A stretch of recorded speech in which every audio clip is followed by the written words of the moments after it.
This was my setup last year. A setup that most of you will actually consider pretty good, but for me, it just wasn't enough. So here we are in 2025 with a setup that looks very, very different to last year. I'm so excited to show you what's changed this year. Welcome to my setup tour 2025. Hope you enjoy. Let's start with the desk. I've been using the same desk for the past 2 years and it has been great. It's an IKEA corner desk that has a few scratches, but for the most part, it's still done well, and I love the net underneath for cable management. Moving on, one of the changes I'm very happy with is the monitor setup. Last year, I tried all kinds of monitor layouts, but ended up with the one I have now. The monitor setup features a Samsung Odyssey G5 1440p 144Hz 27-inch monitor as the main, a Samsung 24-inch 1080p 60Hz monitor as my secondary to the left of the main, and another Samsung 22-inch 1080p 60Hz monitor as the vertical to the right. I have had to put the PC on the floor to fit everything in, but if it allows me to do everything I need, it's worth it for me. All my monitors are IPS, which, although OLED exists, it's so expensive and not really worth it for me. In my opinion, you only need one good monitor for gaming, and the rest can just be basic like mine. One change over last year that I'm very pleased with is the chair. For the longest time, I was using a basic cheap chair from Amazon, but not anymore. I recently upgraded to the Sihoo M57. It's super comfortable and has really helped me sit up more in my setup. I personally don't use the headrest as I find headrest annoying, but I would highly recommend this chair if you get it on a good deal. Now, moving on to what's on the desk. I've got a few new and upgraded gadgets over last year. For starters, I'm now using 2 different mice, one for browsing and one for gaming. The Razer Naga left-handed is a solid choice for left-handed gamers, but the Razer Viper Ultimate just looks clean as it's wireless and can be used by either hand. My keyboard is a custom build using the Epomaker TH80 Pro base, Epomaker Greywood switches, and 2 sets of PBT keycaps I found off Amazon. The keyboard offers a really nice aesthetic and typing experience. I'm super happy with how it turned out. Both my mouse and keyboard are sitting on a Texos liquid green mousepad.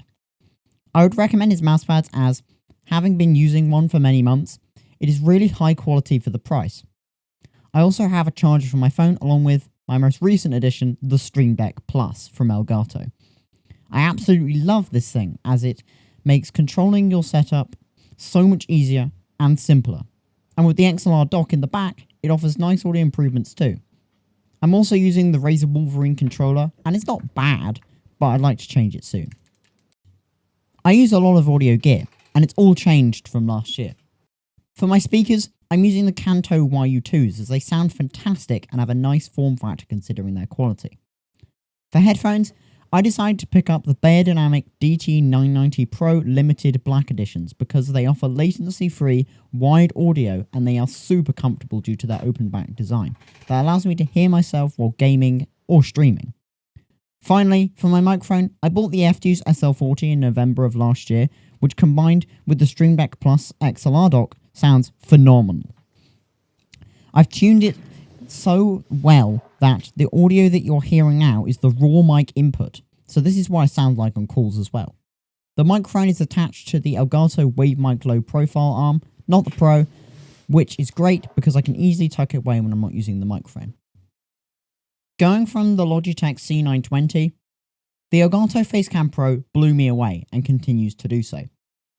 It looks exactly like a proper mirrorless camera, but it's much simpler and way better in my opinion. All you need is a USB-C port on the back of your device, and it's just plug and play. With 4K at 60 FPS, it looks fantastic and you can capture anything you want to. The reason why my camera looks good though, is also because of my key light. I'm using a cheap ring light from Amazon, but I'd really like to upgrade to an Elgato key light. I think it looks okay, but I know I can get better. Before I talk about the elephant in the room, I want to talk about probably the biggest upgrade over last year, the PC. Featuring an AMD Ryzen 9 5900X and a Nvidia RTX 4070 Super, this guy cuts through 1440p gaming like butter. I can easily produce 100 plus FPS in most games, and it's super nice both aesthetically and functionally. You can find the full specs list in the description of this video. Okay, you've probably noticed by now, but the wall behind my desk looks so much better than last year. Over the summer, I had a room makeover with new wallpaper and carpets, and it looks really nice. This allowed me to rethink my monitor layout and what's on the wall behind my desk. And although there's nothing there yet, there will definitely be something there next year. So, you've seen my desk compared to last year, but now I want to start thinking about next year. As always, I'll be making videos on every upgrade I make to this desk setup, and I have plenty planned for this year. I've already mentioned a couple, but you'll have to see what's in store for this year, and what next year's setup tour will bring. Thanks for watching, subscribe, and I'll see you next time.